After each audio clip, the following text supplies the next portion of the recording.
Buenas noches a todos. Profe, buenas noches. Buenas noches, López Montoya, ya estoy presente. Listo. Los que van llegando van a escribir. Doctor, igual, disculpe, buenas noches, Giovanni Pineda. Vayan a escribir por el chat de Zoom. Bueno, listo. Buenas noches. Vamos a hablar hoy sobre la ley 1563. Voy a escribirlo por acá por el chat. Ley 1563 de 2012, conocida como el Estatuto Arbitral. Estatuto Arbitral Colombiano.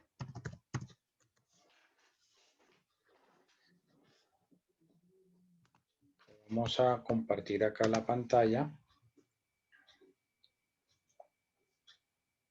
Quien pueda, pues lo va buscando porque vamos a hacer una actividad ahora.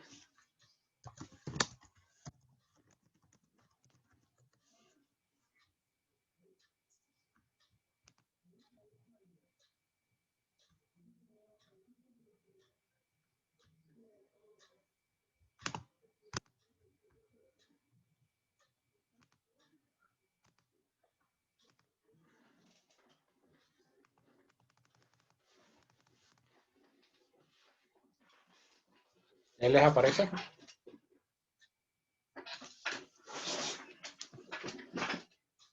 ¿Aparece en la pantalla? Sí, señor. Sí, señor. Listo. Bueno, entonces,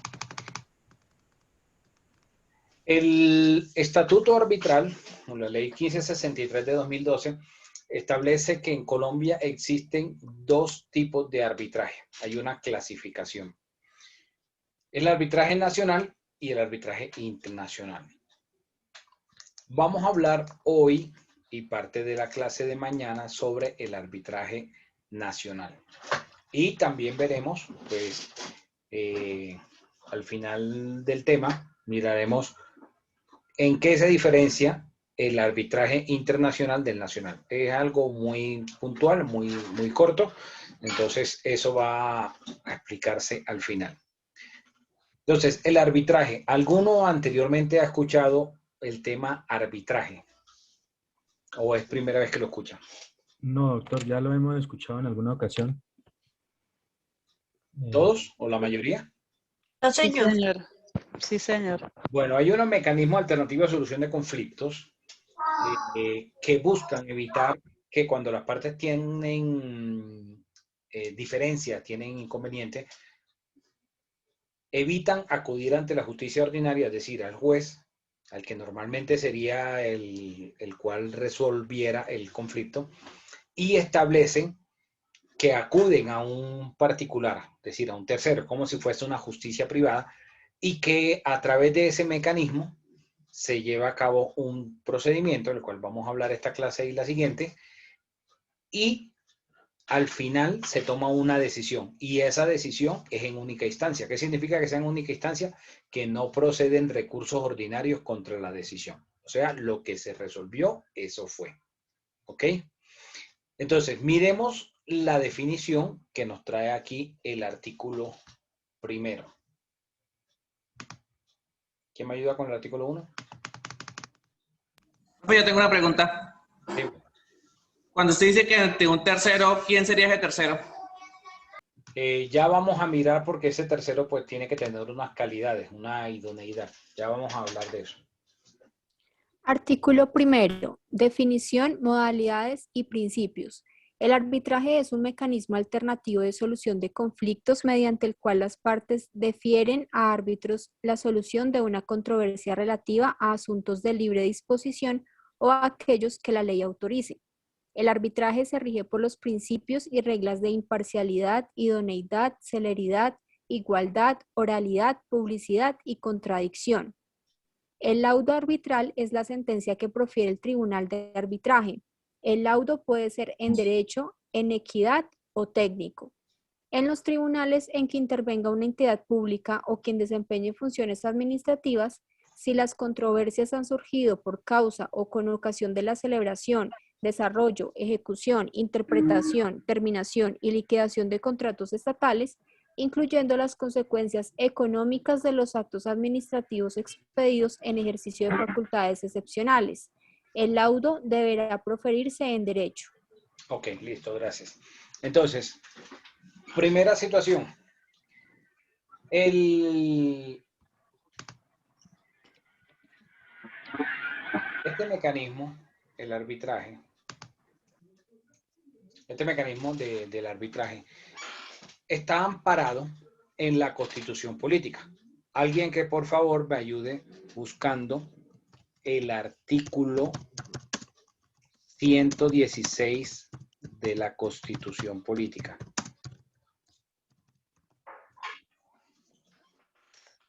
El inciso final del artículo 116. Profe, dice, los particulares pueden ser investidos transitoriamente de la función de administrar justicia en la condición de jurados en las causas criminales, conciliadores o en la de árbitros habilitados por las partes para proferir fallos en derecho o en equidad en los términos que determine la ley. Ok, gracias. Entonces, si ustedes se dan cuenta, aquí el legislador lo que hizo fue regular lo que se estableció por parte del constituyente en su artículo 116, donde dice que transitoriamente, o sea, no es que siempre, sino transitoriamente, estos particulares se les da esa investidura como jueces, por decirlo de alguna forma, para que puedan resolver los conflictos y son los que ya vamos a mirar ahora qué asuntos se pueden someter a arbitraje. Entonces, este mecanismo es como si fuese una especie de justicia privada.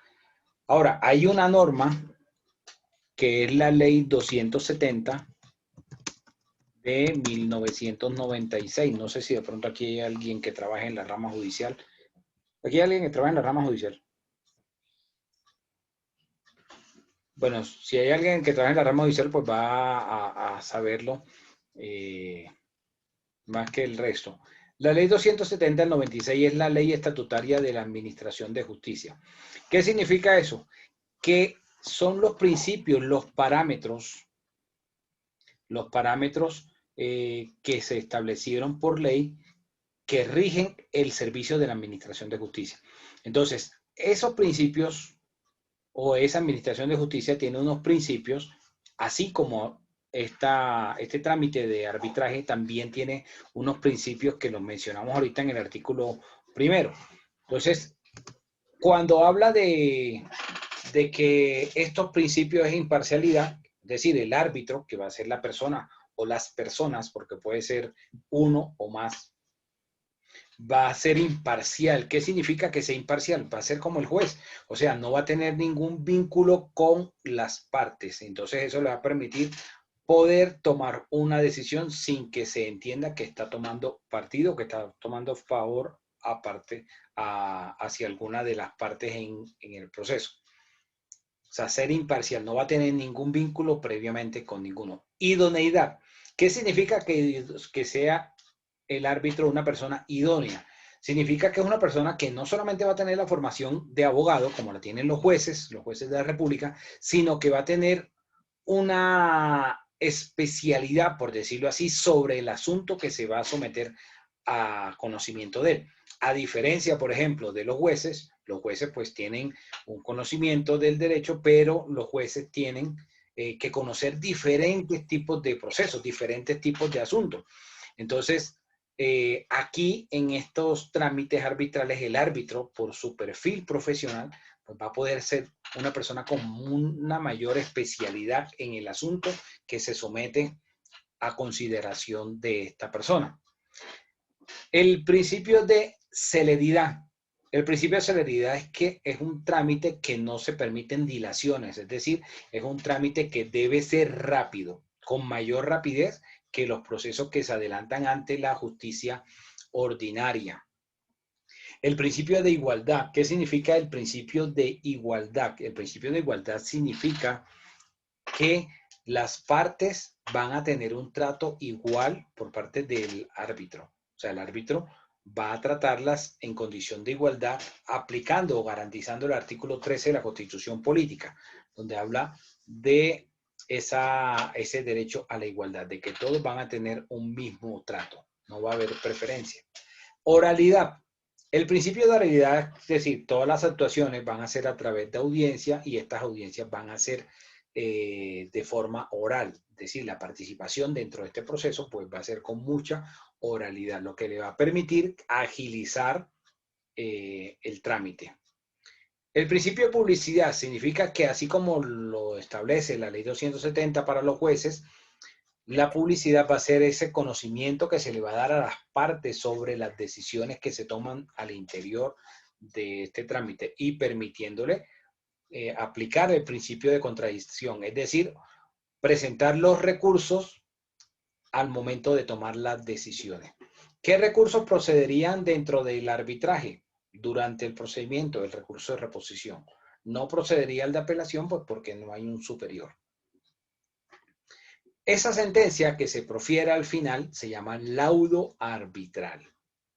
Este laudo puede ser, como lo dice la norma, en derecho, en equidad o técnico. ¿Qué significa cada uno de esos?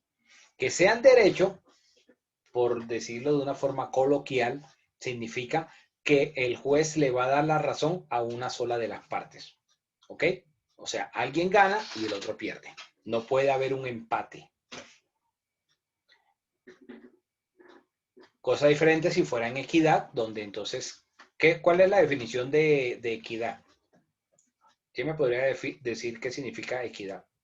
Como igualdad. Igualdad para ambas partes. Partes iguales. No, eso no es igualdad. Partes iguales es igualdad, equidad diferente. Equidad es darle a cada cual lo que le corresponde, ¿sí? Sí, señor. Entonces, darle a cada cual lo que le corresponde significa que no necesariamente va a haber alguien que va a ganar. Hago un paréntesis. Ustedes, bueno, hay muchos jóvenes. No sé si ustedes recordarán en el año 2012, en noviembre de 2012, cuando la Corte de La Haya profirió la sentencia dentro del caso formulado por Nicaragua contra Colombia, pidiendo parte del océano, del mar, de la plataforma continental y del mar del archipiélago de San Andrés. ¿Sí recuerdan algunos ese fallo? Pues que salió por la prensa y entonces empezaron a echarle la culpa al presidente de turno y bueno, realmente ese fallo no fue en derecho. Y ya voy a explicar por qué. Primero, hay una regla ya previamente establecida por un tratado que se llama la Convención del Mar, el cual Colombia no suscribió. Si Colombia lo hubiera suscrito, grave, porque ahí sí hubiera perdido el archipiélago. Y es que hay unas reglas preestablecidas para determinar la plataforma continental, ¿sí? Desde la costa hacia el mar, que son 200 millas náuticas. Y si se cuenta desde la costa de Cartagena hacia el archipiélago, pues hay más de las 200 millas. Entonces, si se hubiera obrado en derecho, le hubieran dado la razón a Nicaragua. Porque aplicando esta convención, ese tratado, la ubicación del archipiélago está más cerca del territorio nicaragüense. Pero los jueces aquí actuaron en equidad. Es decir, aceptaron parte de la argumentación o parte de las pretensiones del demandante, o sea, de Nicaragua, y aceptaron parte de las pretensiones de Colombia. ¿Cuáles eran las pretensiones de Nicaragua? Que se le adjudicara todo el archipiélago y por ende la porción de mar, la porción marítima que rodea el archipiélago. Como consecuencia de eso, pues entonces se debía establecer unos nuevos límites marítimos entre ambos países. Si le hubiesen dado la razón a Colombia, no hubiera prosperado ninguna de las pretensiones de Nicaragua. Y si ustedes analizan, el resultado fue dándole contentillo a ambos. A Colombia le aceptó pues parte de la argumentación y el archipiélago siguió siendo de Colombia. Y bajo la norma o lo que estaba invocando el demandante de Nicaragua, le concedieron una porción marítima, una porción de mar, que era parte de las pretensiones que ellos buscaban. Ahora, ustedes dirán, bueno, pero es que los raizales se pegaron al techo con la decisión. Claro, no es para menos. Pero la situación es porque la gobernación del departamento de San Andrés, aparte del turismo, lo que más le generaba ingresos era la venta de licencias pesqueras a embarcaciones de Centroamérica y el Caribe. O sea, para que llegaran barcos a llevarse los recursos que están en el archipiélago, a llevarse los pescados, ¿sí? Camarones y todo eso. Eso fue lo que más lo afectó económicamente al archipiélago, esa parte, porque el turismo no, el turismo igual siguió igual. Esa fue la parte que más afectó la isla. Yo estuve en el archipiélago después de la decisión de la Corte de la Haya y eso ya está prácticamente la misma cosa. O sea, no vieron ellos en su diario vivir. Pues uno le pregunta a los reyes y dice, no, pues en tal zona ya uno no puede ir porque ahí ya no está, digamos, dentro del mar de nosotros. Pero ese tipo de fallo fue en equidad. O sea, le dio a cada cual parte de lo que estaba pidiendo en esa demanda. Entonces, trasladando eso aquí al escenario del laudo arbitral, cuando hablamos de un laudo en derecho, significa que el tribunal le va a dar la razón a uno de los dos. No puede decir, le voy a conceder parte de esto que está pidiendo este y esto que está pidiendo el otro, no. O le doy la razón al uno o le doy la razón al otro. ¿Ok? Mientras que en equidad no. Pues en equidad va a ser algo mucho más salomónico, donde va a tenerse en cuenta y dársele a cada una de las partes. Técnico significa que entonces no sería alguien con conocimientos en derecho quien toma la decisión, sino tendrían que ser bajo criterios técnicos. Ahora, ¿qué dice ahí el último párrafo del artículo primero? Que siempre que haya de por medio una entidad en un trámite arbitral, debe ser en derecho ese laudo. Ahora, las partes y ustedes dentro del contrato de ustedes, y ahorita vamos a ver lo que debe contener la cláusula compromisoria, que es donde se pacta acudir a esta figura del arbitraje. Ustedes en su cláusula arbitral van a mencionar que el laudo sea en derecho. ¿Ok? Que el laudo sea en derecho. Porque podrían poner que el laudo fuera en equidad. Pero mi labor como docente es que ustedes aprendan a redactar una buena cláusula compromisoria y que a la altura de estudios que ustedes llevan, seguramente que sus familiares y conocidos pues ya les pedirán de pronto algunos conceptos, viendo pues la formación que ya han venido recibiendo. Y entre eso pues sería entender de cuál es la mejor forma de redactar cláusulas dentro de un contrato y no hacer lo que de pronto algunas personas pueden pensar en que cuando necesitan un contrato buscan en Google un modelo, copiar y pegar y solo cambiar las partes, sin mirar las cláusulas o entender cuál sería la mejor forma de redacción de las cláusulas. Iba a preguntar algo, Ismael. No, señor, no, doctor, muchas gracias. Ok. Bueno, preguntas hasta acá. Profe, yo tengo una pregunta. O sea que ahí donde dice que en los tribunales en que intervenga una entidad pública, o sea, esa entidad pública sea la que sea objeto de, la que tenga diferencia con otra parte. Sí. Ok. Sí, porque Entonces, cuando se hacen contratos de obras públicas, por ejemplo, el Metro Bogotá o la construcción del Transmilenio, ese tipo de cosas, pues se hacen por contratos y dentro de esos contratos se establece una cláusula compromisoria, es decir, que van a acudir ante un tribunal arbitral y no ante la justicia ordinaria para definir las diferencias o los conflictos por el contrato. y en ese caso siempre el laudo deberá proferirse en derecho. Sí. No opera las otras dos formas. No. Igual, la mejor forma es que sea en derecho. Porque es que una cosa no es cuando el abogado le está redactando el contrato a la parte, al cliente. En ese momento es como los matrimonios, como los noviazgos cuando ya van para el matrimonio. Todo es color de rosa. No piensan en cómo va a finalizar las cosas.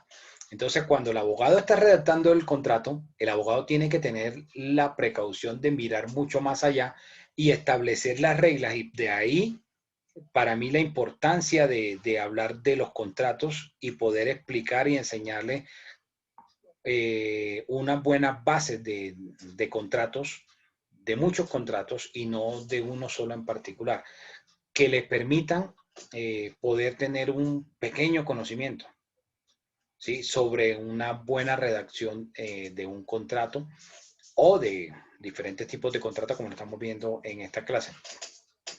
Porque las partes en el momento que están celebrando el contrato no están pensando cuando se termine o no están pensando que durante el contrato pueden terminar de pelea, pueden tener diferencias, pueden tener problemas. Y entonces de ahí que viene la necesidad de que en la redacción del contrato hayan unas cláusulas donde se hayan establecido mecanismos, como lo mencionaba en clases anteriores, mecanismos de, digamos, como por fases. Primero una fase de que intentaron resolver directamente el conflicto, no pudieron, bueno, se fueron a una conciliación. No pudieron resolver por la conciliación, entonces no van a acudir ante el juez ordinario, a la justicia ordinaria, sino que se constituye un tribunal arbitral. ¿Ok? ¿Alguna otra duda o pregunta? ¿Qué puede decir, si es tan amable, puede repetirlo del lado técnico, por favor? El laudo técnico pues no es proferido por abogado porque no se va a basar en criterios de derecho, sino en criterios, digamos, sobre la ciencia de la cual se trate el contrato. Y el abogado, acuérdate que por más que el abogado pueda leer o pueda capacitarse, pues no va a ser un ducho, un experto en el tema, ¿sí? Entonces, al final lo que buscan las partes cuando van a un escenario judicial, van pensando en ganar únicamente, no están pensando en perder. Porque si ven entonces la actitud derrotista del abogado, no lo contratan, se van con de otro. Sí, gracias.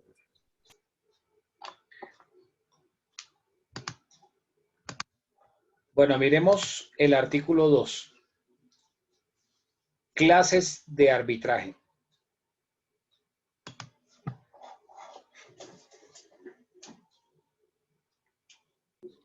Artículo 2. Clases de arbitraje. El arbitraje será ad hoc si es conducido directamente por los árbitros o institucional si es administrado por un centro de arbitraje. A falta de acuerdo respecto de su naturaleza y cuando el pacto arbitral las partes guarden silencio, el arbitraje será institucional. Cuando la controversia verse sobre contratos celebrados por una entidad pública o quien desempeñe funciones administrativas, el proceso se regirá por las reglas señaladas en la presente ley para el arbitraje institucional. Los procesos arbitrales son de mayor cuantía cuando versen sobre pretensiones patrimoniales superiores a 400 salarios mínimos legales mensuales vigentes y de menor cuantía los demás. Cuando por razón de la cuantía o de la naturaleza del asunto no se requiera de abogado ante los jueces ordinarios, las partes podrán intervenir directamente en el arbitraje. Ok, gracias. Bueno, entonces, si miramos, hay dos clases de arbitraje.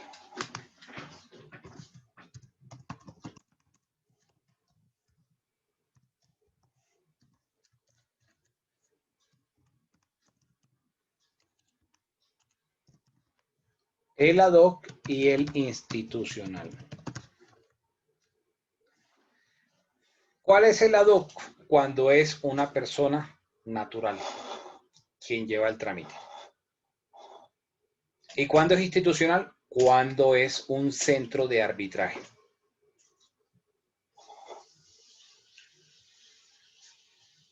Aunque la norma permite que sea ad hoc, en la práctica no sucede. Sucede el institucional. Y hay unos centros de arbitraje, la mayoría de las cámaras de comercio del país tienen centros de arbitraje. Entonces, en esos centros de arbitraje es donde se van a adelantar los procesos, estos procesos de arbitraje. En la justicia ordinaria hay 3 cuantías. No sé si ustedes ya lo han escuchado anteriormente.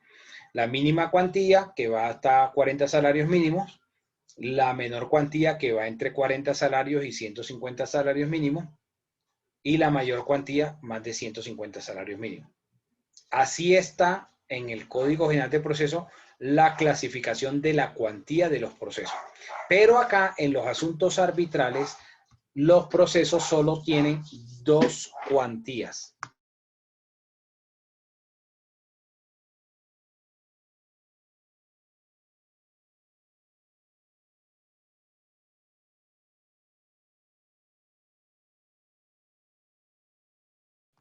Menor cuantía y mayor cuantía. ¿Cuándo es menor cuantía? Cuando las pretensiones de la demanda, es decir, económicamente, el demandante está diciendo que su pretensión es menos de 400 salarios mínimos.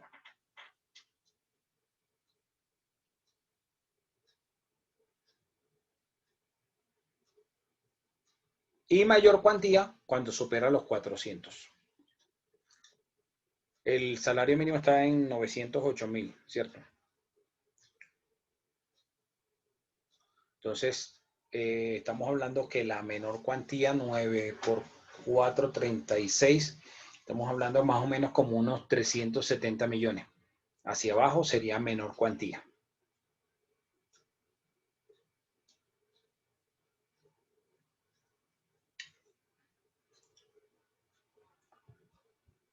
Ahora vamos a hablar sobre la cláusula compromisoria. Y ojo, porque acá hay 2 situaciones.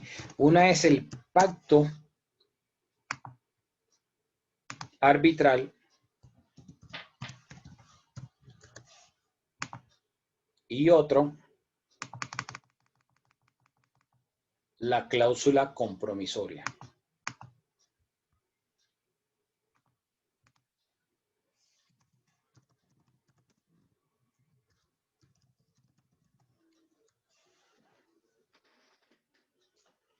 Entonces,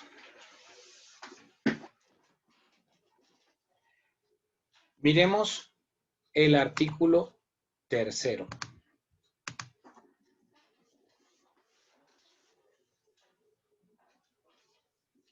¿Ya aparece?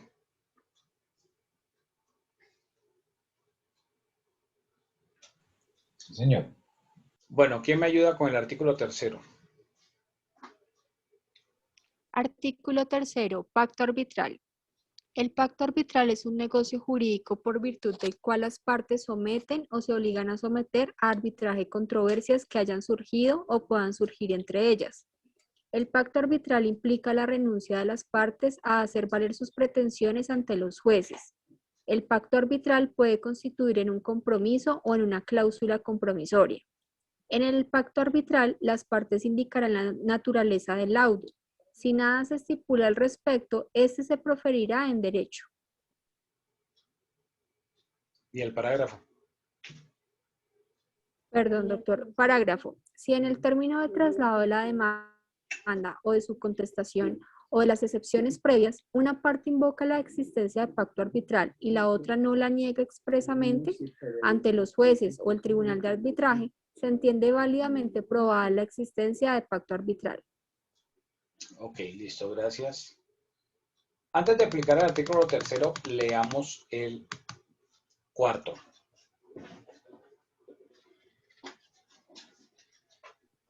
Cuarto, cláusula compromisoria. La cláusula compromisoria podrá formar parte de un contrato o constar en un documento separado inequívocamente referido a él. La cláusula compromisoria que se pacte en documento separado del contrato para producir efectos jurídicos deberá expresar el nombre de las partes e indicar en forma precisa el contrato a que se refiere. Ok, listo, gracias. Bueno, entonces, recuerdan que yo les dije, dentro del clausulado, ustedes deben colocar una cláusula compromisoria. Y esa cláusula compromisoria es ese pacto, ese compromiso al cual llegan las partes en la celebración de un contrato. ¿Cuál es el compromiso? que si en virtud del contrato que están celebrando las partes llegan a tener diferencias, llegan a tener inconvenientes por la interpretación del contrato o por la ejecución del contrato o por la liquidación del contrato, entonces acuden a un centro arbitral y se constituye un tribunal de arbitramiento. O sea, no van a acudir ante el juez, es decir, el que quiere plantear el problema, el que quiere plantear el litigio, no va a ir ante el juez ordinario, sino que va a acudir ante el centro de arbitraje y va a formular la demanda, ¿ok?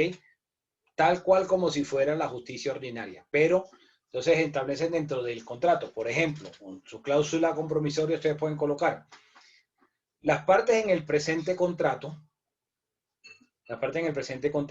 se comprometen que en la eventualidad de que surjan diferencias en cuanto a la interpretación, ejecución o liquidación del presente contrato, acudirán a un tribunal de arbitramiento, el cual se llevará a cabo en la Cámara de Comercio de Bogotá, se someterá a su reglamento, estará conformado por un árbitro, el cual resolverá en derecho. Por poner un ejemplo, esa podría ser una cláusula compromisoria. ¿Qué está significando eso? En el momento están celebrando el contrato, las partes bien piensan que todo está perfecto, no hay diferencias entre ellos. Pero cuando ya están ejecutando el contrato, pueden venir los problemas. Y ahí entonces donde se pactó, desde el principio se pactaron las reglas de que no se iba a acudir ante la justicia ordinaria, sino acá ante esta justicia privada, por decirlo de alguna forma. Que tiene unas ventajas como que es mucho más rápido, como que no hay segunda instancia, entonces por lo tanto lo que se resuelva queda en firme inmediatamente, cobra ejecutoria, permite que las partes durante el procedimiento, pues si quieren pueden conciliar, permite que la persona que va a resolver este conflicto, es decir, el árbitro, es una persona que tiene una especialización sobre el asunto del contrato. O sea, tiene una mayor conocimiento o especialidad sobre esos asuntos, quizás a la que pueda tener el juez en la justicia ordinaria. ¿Cuál es la situación que no es agradable? Porque todo no puede ser color de rosa. ¿Cuál creen ustedes que sea la parte que no sea bonita de esta figura? El costo que deben de pagar las dos partes del árbitro. Exactamente. La justicia ordinaria, es decir, acudir a los jueces es gratuito. Bueno, eso es uno de los principios de la ley 270 del 96. Acudir a la administración de justicia es gratuita. O sea, no hay que pagar ningún arancel para acudir ante el juez ordinario. Pero aquí estos trámites tienen un costo y el costo siempre es alto. El costo siempre es alto porque se cobra, por ejemplo, los gastos de un centro de arbitraje, los gastos administrativos del centro de arbitraje, dependiendo el número de árbitros, así va a ser también los honorarios. Entonces, aparte de los honorarios del árbitro o los árbitros, hay que pagar los honorarios del secretario. Ahora ustedes se van a emocionar cuando veamos cuánto puede tener de honorarios un árbitro o un secretario en este tipo de asuntos. Las cuantías, lo máximo que pueden tener de honorarios en un solo trámite. Entonces, esto genera un costo mayor que acudir ante la justicia ordinaria. Pero las partes ahí es donde deben evaluar, bueno, relación costo-beneficio. Quizás puede salir más económico acudir a este tipo de figuras de un arbitraje, porque es mucho más rápido, a acudir quizás ante la justicia ordinaria, donde los procesos son mucho más lentos, son mucho más demorados y de pronto puede terminar siendo más costoso acudir a la justicia ordinaria por los tiempos que se tome el pleito. Y que pues siempre va a haber apelación, porque el que no quedó a gusto con la sentencia, pues va a presentar la apelación y se va a extender más el asunto.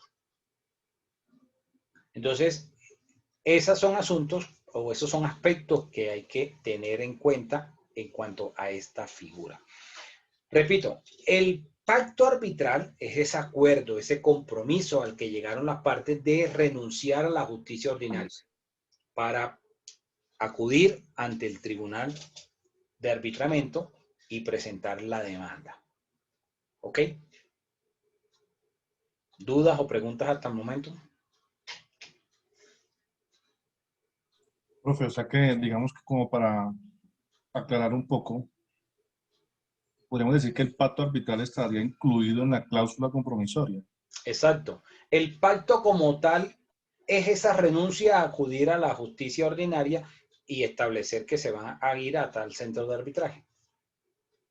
Es algo, o sea, el pacto es algo que está inmerso dentro de la cláusula. Ahora, alguien me preguntaba en la clase de ayer que si no se había pactado, ¿podían acudir? La respuesta es de poder, podrían. O sea, podría del verbo podrir, ¿cierto? Otra cosa es que cuando acudan, entonces al momento de designar el tribunal, el demandado dice no hay ningún pacto y hasta ahí llegó la cuestión. Y perdió el tiempo y perdió la plática que pagó. Porque para llegar a radicar el trámite hay que pagar, por ejemplo, si es menor cuantía hay que pagar un salario mínimo al radicar la demanda. Y ahí todavía no estamos hablando de los gastos del trámite, de los honorarios, porque eso se fija más adelante, como lo explicaré después. Si la demanda es de mayor cuantía, 2 salarios mínimos al radicar la demanda. Entonces, si se radica la demanda sin que exista esa cláusula compromisoria, sin que se haya establecido el pacto en una cláusula compromisoria, no solamente está perdiendo el tiempo, sino que está perdiendo la plática que le cobran al radicar el trámite.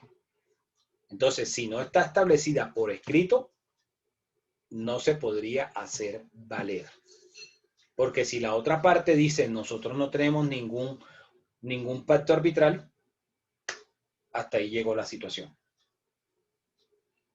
¿Dudas? Profe, escúcheme, profe.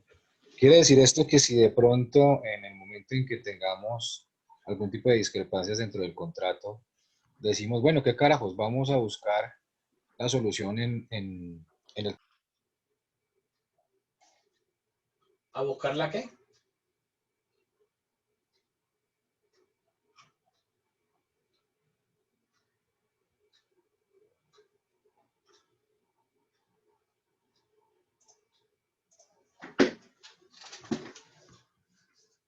Se le fue el audio. Bueno, aló. Sí, ahora sí. ¿Escuchas? Ok. Al momento de radicar la demanda, digamos que ya quedan obligadas las dos partes a participar del proceso, o durante el proceso yo puedo decir, o una vez se emita el fallo, yo puedo decir, este fallo no me gustó y como no había un pacto inicial, lo desconozco.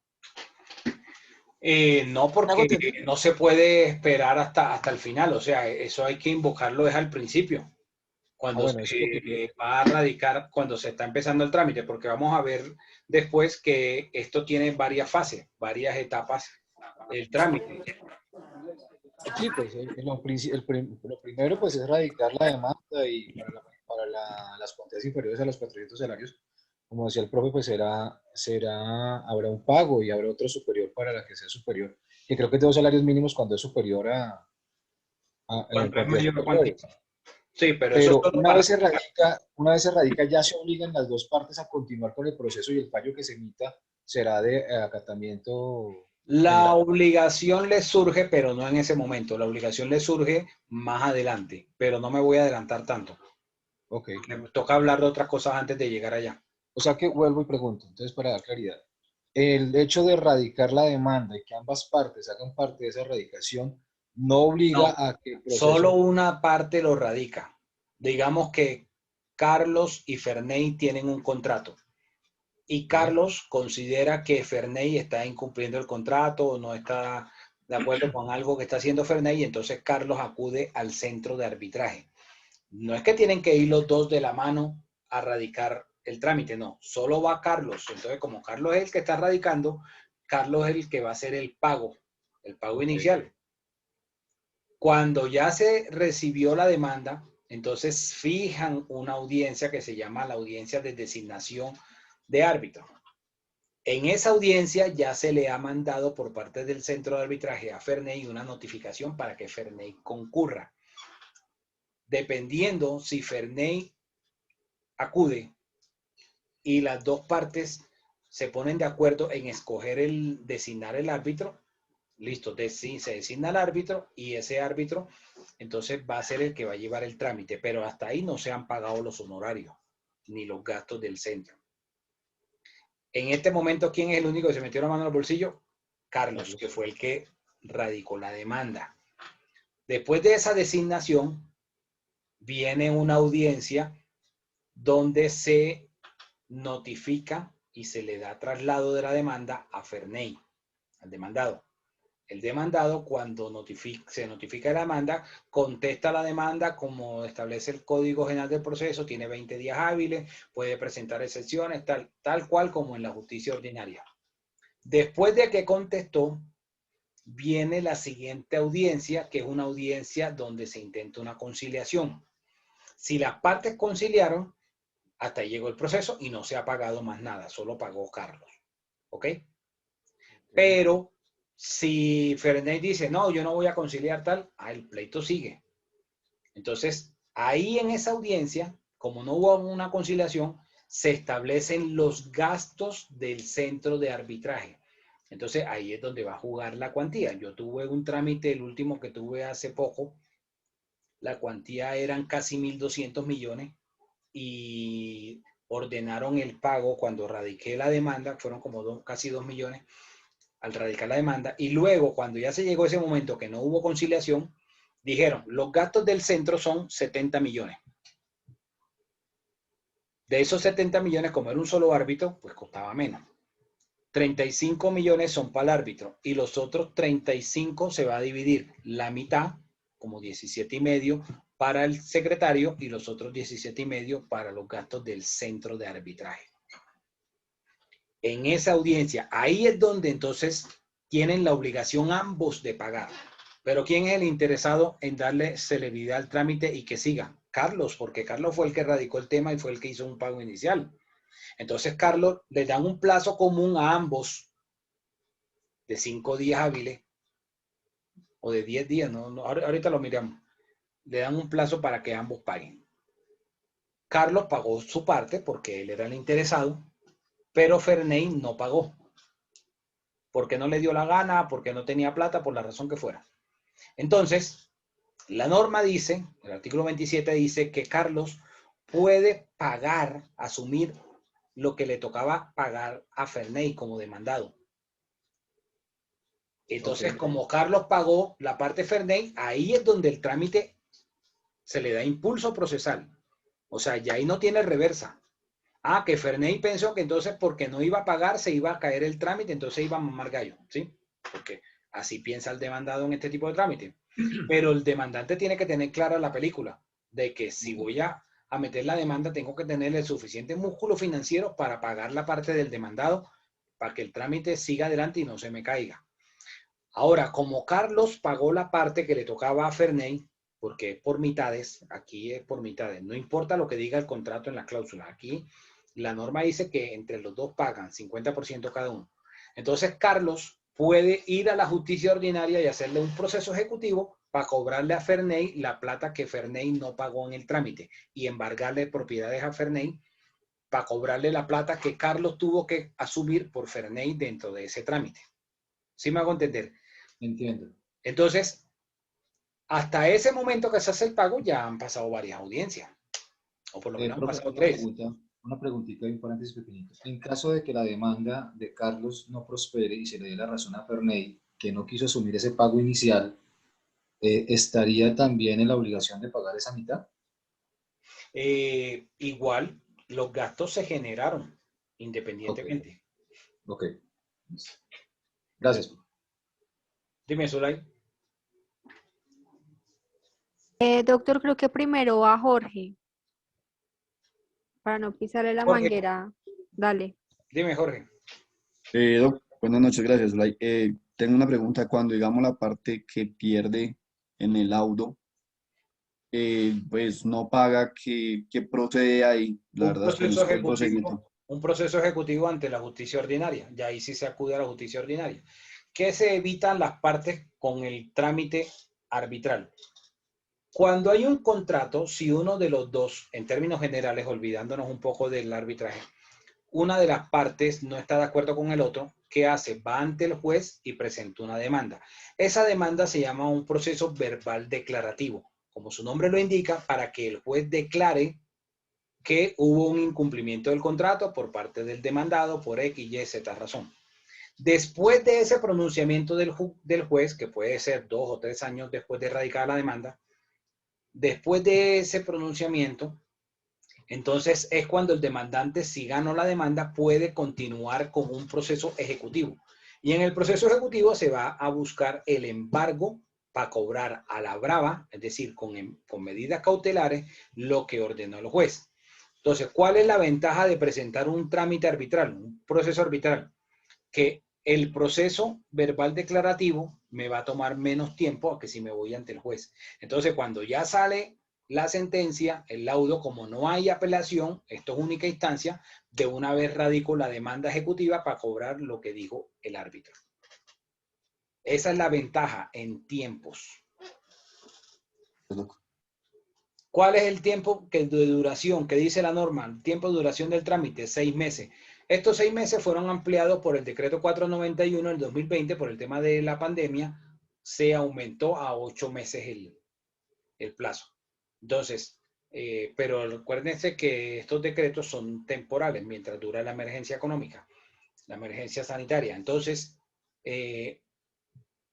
actualmente son 8 meses por el tema de la pandemia, pero tan pronto cese la emergencia, pues van a volver a seguir siendo los mismos 6 meses.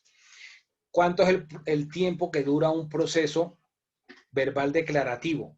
1.5 años. El código me dice en su artículo 121 que el juez tiene 1 año para llevar el proceso, dictar la sentencia, pero puede extender su competencia por 6 meses más, o sea, 1.5 años. Pero resulta que en el verbal declarativo es susceptible de apelación. Entonces se va a la apelación y va a durar unos 6 meses, o sea, 2 años mal contado. 1.5 años y 6 meses, 2 años en la justicia ordinaria. Y acá, 6 meses. Bueno, 8 ahorita por el tema de la emergencia. Cuestión de tiempos. Como dicen los gringos, the time is money. Entonces, el tiempo es dinero. Entonces, entre más rápido termine el proceso, pues más rápido se puede cobrar y termina siendo menos engorroso el pleito. Esa es la visión de la figura. Dime, Zulay. Gracias, doctor. Una preconsulta. Digamos que en la cláusula arbitral se pone que tiene que ser resuelto el conflicto en un laudo técnico, pero después el conflicto que se presenta es por otro motivo que no es necesariamente, que no requiere necesariamente especialidad de esa persona y que puede ser, no sé, por el contrato o por cosas que se definieron en el contrato. En ese caso se puede pasar pues a un laudo arbitral en derecho. Si las partes dentro del pleito establecen cambios a la cláusula compromisoria, pueden establecerlo, pero no unilateralmente. O sea que en ese caso, por ejemplo, el ejemplo que ponía Carlos y que usted nos daba sobre que Carlos iba y pagaba, ahí ya no aplicaría, o sea, tendría que ser necesariamente por el técnico o tendrían que irse a la Tendría justicia que ser por lo ordinaria. que se estableció en el contrato. Ok, gracias. Pero es que si se hace una cláusula compromisoria dentro del contrato y entonces alguno de los dos acude ante el juez, cuando acude a la justicia ordinaria, el demandado en ese proceso le va a decir al juez una excepción, que están en el artículo 100 del código, una excepción previa al artículo 100 del código general, le va a decir existencia de pacto arbitral, o sea, el juez no puede conocer del proceso y hasta ahí murió el proceso y se tiene que ir al tribunal arbitral. O sea, por eso es importante establecer en el contrato, en la cláusula compromisoria, en los mejores términos, la cláusula compromisoria, ese pacto arbitral. ¿Y en qué consiste la actividad que vamos a hacer acá en clase? Me van a redactar un modelo de cláusula compromisoria. Tenemos 20 minutos para hacer el modelo. ¿Ok? Y ahorita, después, en 20 minutos, empiezo a llamar, llamo Pepito Pérez, léeme la cláusula compromisoria. Fulanito de tal, léeme tu cláusula compromisoria y ahí voy haciendo ajustes a la forma de redactar de esa cláusula, ¿ok? Listo, sí, señor, gracias. Bueno, vamos a estar aquí conectados entonces para que vayan haciendo la cláusula. Pueden consultar en Google modelos.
¿Cómo van? Bien, profe. Bien, doctor. Listo, profe.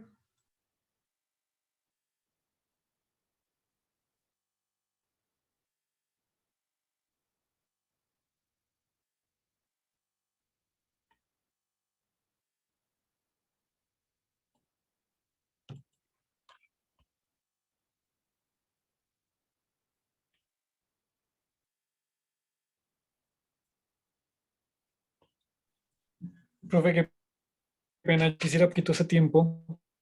Los compañeros terminan para aclarar un poco el tema de los contratos a exponer la siguiente semana. Es que inicialmente teníamos un grupo de 10 personas, 8 personas, cuando formamos los grupos para los contratos. Luego usted dio la orden de que máximo 5 personas por cada contrato.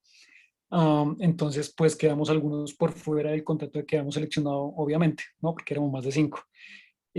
Según el listado, yo veo 12 contratos, 12 por 5 a 60.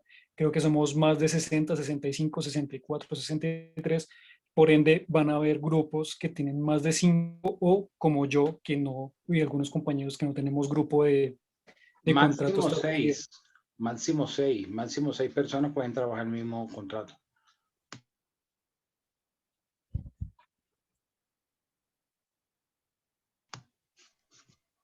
Ok, no sé si Zulay nos ayuda. Yo veo, ella me pasó un cuadrito de lo que le han enviado los compañeros y yo veo grupos con 8 personas, entonces no sé, esas 2 personas restantes, o sea, en este momento estoy sin contrato, mejor dicho. Bueno, va a tocar hacer algo mucho más salomónico. Zulay me tendrá que entonces, bueno, no, más bien yo le pasaré a Zulay mañana el listado, ¿ok? Y yo los designaré a dedo, ya que ustedes no se pusieron de acuerdo. No, doctor, pero entonces los que ya que hemos ya, adelantado la ya tenemos cuestión, casi terminado el trabajo. entonces Toca, no. sí, pero ¿cómo han terminado si apenas estoy empezando a darle los tics de las cláusulas? ¿Cómo van a decir que ya lo tienen terminado? Pues No, adelantado, no estaba adelantando ya, no, estaba profe. adelantando ya bastante, doctor. Yo no puedo permitir que hayan 8 personas que me hagan un contrato de una cosa y me le hagan el feo y nada más haya 1 o 2 personas de otro tipo de contrato. Yo eso lo dije desde el primer día. No, profe, sí, Y hay yo lo dije, grupos, si hay no se grupos sí pueden poner de establecidos acuerdo, con 5. Yo sí veo grupos establecidos de 5, pero hay otros grupos que tienen ya 8. O sea, son muy pocos los contratos, no es que le hagan el feo, solamente yo veo un contrato que tiene 3 personas, por ejemplo. Se sumarán otras 3, pero es que van a sobrar algunas en otros grupos.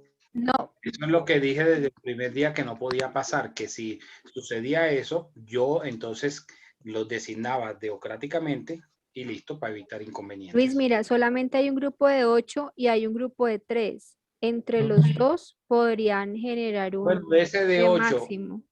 ese de 8 tienen que salir 2 personas para entrar al otro donde hay 3, para que quede uno de 6 y uno de 5. Dale, listo, no hay lío. Yo me paso entonces el grupo que tiene 3, por ejemplo.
¿Sí?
Listo. Bueno, ¿quién tiene ya su cláusula que me pueda hacer el favor de leerla? Bueno, doctor, yo tengo, elaboré una, dice, cláusula compromisoria.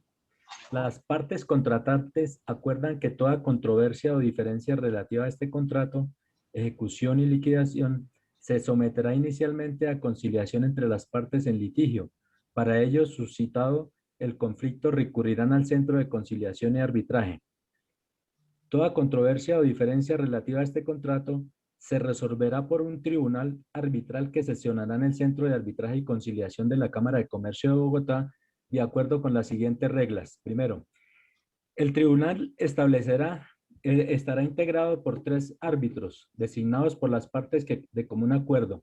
En caso de que no sea posible, los árbitros serán designados por el Centro de Arbitraje y Conciliación de la Cámara de Comercio de Bogotá a solicitud de cualquiera de las partes. Segundo, el procedimiento aplicable será el régimen para arbitraje nacional del Centro de Arbitraje y Conciliación de la Cámara de Comercio de Bogotá y la normativa de la Ley 1563 de 2012. Tercero, el tribunal decidirá en el laudo arbitral del presente contrato en derecho. El proceso se tramitará según las reglas establecidas en la normatividad vigente del arbitraje institucional. Los honorarios y costos del arbitraje serán determinados según las tarifas establecidas por el Centro de Conciliación, Arbitraje y Amigable Composición de la Cámara de Comercio de Bogotá, Distrito Capital. Esa es la... Ok, está bien, pero le pusiste 3 árbitros y eso hace que sea más costoso porque aun cuando la cuantía sea, por ejemplo, sea mayor cuantía, si las partes en la cláusula compromisoria dijeron que un solo árbitro, pues se respeta la decisión de lo que dijeron las partes en su cláusula. ¿Ok? Pero si tú dices 3 y es de menor cuantía, es de menor cuantía y dijiste 3, se le hace engorroso, o sea, se le hace costoso. El trámite por sí es costoso y si le ponemos más personas, ahora el número de árbitros siempre debe ser impar. Entonces, está bien que haya colocado 3, pero mi recomendación es, en lo posible, pues uno colocar 1. Sí, lo utilicé más por modelo, doctor, pero su opinión, su concepto es bien, doctor. Listo. Muchas gracias. Zulay. Gracias, doctor. Bueno, la mía es: toda controversia relacionada con el presente contrato será resuelta por un tribunal arbitral que funcionará en el Centro de Arbitraje y Conciliación de la Cámara de Comercio de Bogotá y se sujetará a lo dispuesto en el reglamento de procedimiento de arbitraje social de dicha institución. Este es para un contrato social. El tribunal estará integrado por un árbitro designado por el Centro de Arbitraje y Conciliación de la Cámara de Comercio de Bogotá. El tribunal decidirá en derecho. Parágrafo. Las acciones ejecutivas que se llegaren a presentar con ocasión del contrato se tramitarán ante la jurisdicción ordinaria mediante el correspondiente proceso ejecutivo sin que sea esta competencia del tribunal arbitral. Ok, está bien. Albert. Ay, puta. Profesor, buenas noches. Sí, te escuchamos. Profe, dentro de lo que investigué, entonces, cláusula compromisoria, dice: cualquier diferencia, conflicto o incumplimiento que surge entre las partes con ocasión de la suscripción, ejecución, interpretación, terminación o liquidación del presente convenio será sometida a la decisión de un tribunal de arbitramiento, que se sujetará a las normas vigentes sobre la materia y se regirá especialmente por las siguientes reglas. Primera, el tribunal estará integrado por 3 árbitros nombrados de común acuerdo entre las partes. En caso de que las partes no puedan ponerse de acuerdo en el nombramiento del árbitro dentro del mes siguiente al surgimiento de la diferencia, delegan su nombramiento al director del Centro de Arbitraje y Conciliación Mercantil de la Superintendencia de Sociedades para que lo designe conforme al reglamento del Centro de Arbitraje y Conciliación Mercantil de la Superintendencia de Sociedades. Segundo, el árbitro deberá ser abogado colombiano inscrito en la lista de árbitros del Centro de Arbitraje y Conciliación Mercantil de la Superintendencia de Sociedades. Tercero, la sociedad interna del tribunal se sujetará a las reglas previstas para el efecto por el Centro de Arbitraje y Conciliación de la Cámara de Comercio en lo no regulado en la presente cláusula. El tribunal, cuarto, el tribunal funcionará en la ciudad de Bogotá, en el Centro de Arbitraje y Conciliación de la Cámara de Comercio de Bogotá. Quinto, el tribunal decidirá en derecho. Perdón, te escuché por allá que hablabas del Centro de Arbitraje Mercantil de la Superintendencia de Sociedades. Entonces no puedes mezclar 2 centros. O te vas por el uno o te vas por otro. No puedes decir que tal cosa se va a hacer en tal centro y entonces tal otra cosa después en tal otro centro. No, tiene que ser siempre en el mismo centro. Cada centro tiene su propio reglamento y entonces después viene un conflicto. ¿Cuáles serían las reglas aplicables en el reglamento? Por ejemplo, en este punto dice que, o sea, se delegará su nombramiento al director del Centro de Arbitraje y Conciliación Mercantil de la Superintendencia de Sociedades para que lo designe conforme al reglamento. Si se delega la designación a ese centro de arbitraje porque se va a tramitar ahí. No es que va a escogerlo el director de este centro o la persona encargada según el reglamento de este centro para yo irme para otro centro a llevar el trámite en el otro centro. No. Eso es lo que no se puede combinar. Ah, ok. Listo. Bueno, por cuestiones de tiempo, pues igual ustedes deben subirlo ahí en el foro de hoy, esa cláusula, que es una de las preguntas del foro de hoy. Nos vemos mañana. Ay, la última. Doctor, qué pena, una consulta. O sea que esta cláusula arbitral se la tenemos que incluir al contrato que realicemos y que presentemos, ¿correcto? Sí, claro, claro, dentro de la estructura que dije ayer está. Listo, gracias, doctor. Mañana seguimos viendo la misma norma, ¿ok? Seguimos hablando de la misma norma mañana. Listo, profe, gracias. Bueno, doctor, muchas gracias. Nos vemos, feliz noche. Igual a mí. Gracias, doctor, lo mismo.